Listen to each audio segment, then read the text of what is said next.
is up, YouTube? This is me, Julian Ehab, and yes, I am back, this time with another full review. I have been wearing this fragrance a lot lately in the summer heat. I know, I'm crazy. And then I decided, what the hell, let me review it. Even though that fragrance is a little bit on the mature side, is that gonna make me mature?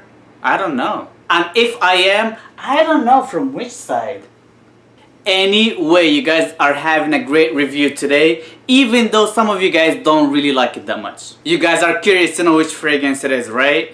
Screw you! I've seen you reading the title already. Whatever. Anyway, today's fragrance is Plum Japonais by Tom Ford. This fragrance misled a lot of people, and I was one of them. It calls Plum Japonais and it's feminine, so I thought it would be like fruity, sweet, juicy type of feminine fragrance. But I was wrong, guys, and I'm pretty sure most of you guys were wrong as well. This fragrance is pure incense, resin, smoke, amber with the hint of plum.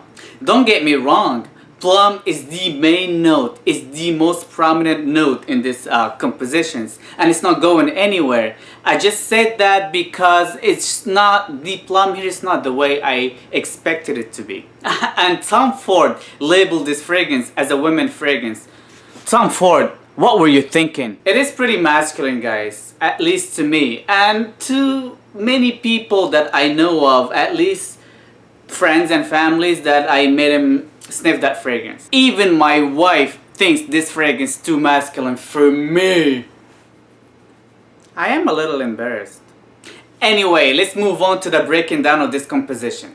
So what do I get out of the first initial spray, guys? It's just pretty much a big blast of plum, oud and benzoin. And the benzoin here is just so, like as usual, it's super smoky and semi-sweet.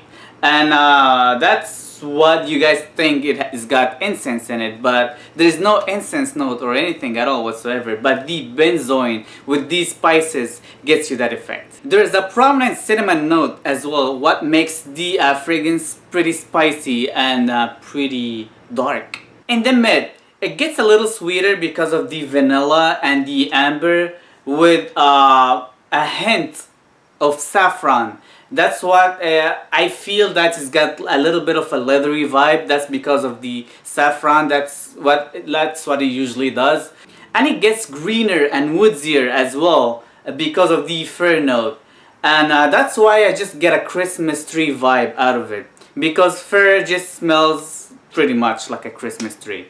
That's why I personally think this specific fragrance would do wonders in the holidays. But don't get me wrong, you can pretty much wear 3 seasons out of the 4. But because of the darkness of the juice, it's leaning a little bit toward fall and winter. This fragrance, it's more of a formal night out fragrance. I don't see a lot of people would rock it or would wear it as a casual scent. Compliments. It's a manly fragrance, so pretty much most of the compliments you would get out of people from men or from your friends or family and stuff like that. It is not a fragrance that would pick up women, in my opinion, because it's just too, unless the women is on the mature side or like men on the mature side. Performance. This fragrance does last not bad on me, but I'm not super satisfied with the performance because of the price tag.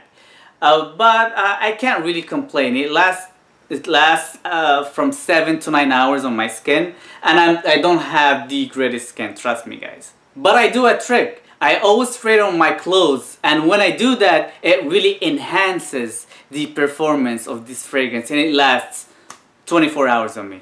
Projection. This fragrance, it is not a projection monster. It sits closer to the skin, so I wish if it like really radiates like more, but it doesn't for some reason, and that's a really downfall for me. A lot of people compare it to Andy Warhol Silver. Unfortunately, I never smelled Andy Warhol, so I can't really comment about that. But I do see a lot of comparison between Plum Japonais and Interlude Man. For some reason, they smell very, very similar to my nose, and a lot of people, they do think the same way too. I personally prefer Interlude Man. Performance, lasting power, and everything. And Interlude Man is much darker and less sweeter. But when I compare them to each other and let my wife smell them together, she definitely picked up Plum Japonais over Interlude Man. Which is suck because I prefer Interlude Man, to be honest with you guys. But what are you gonna do? Anyway, overall rating. For me, I would give this fragrance a 3.5 out of 5. It's a great fragrance, but it's got some issues. One of them is the performance issues. And I don't think this is a fragrance best suited for me personally, but I love it and I wear it from time to time. Sometimes I forget it for months and then I remember it and I just like wear it for a couple days straight or whatever. So I've been wearing it for like 3 days straight for this video so far, and I think it's a great scent, guys. If you like those type of fragrances, and I think it is pleasant for most men. And for the women in your life, please recheck with them because it depends from a woman to another. So this is pretty much it for today's review, guys. So please rate, comment, and subscribe, and tell me what you guys think of this fragrance. And please comment down below and let me know. So thank you guys, and peace.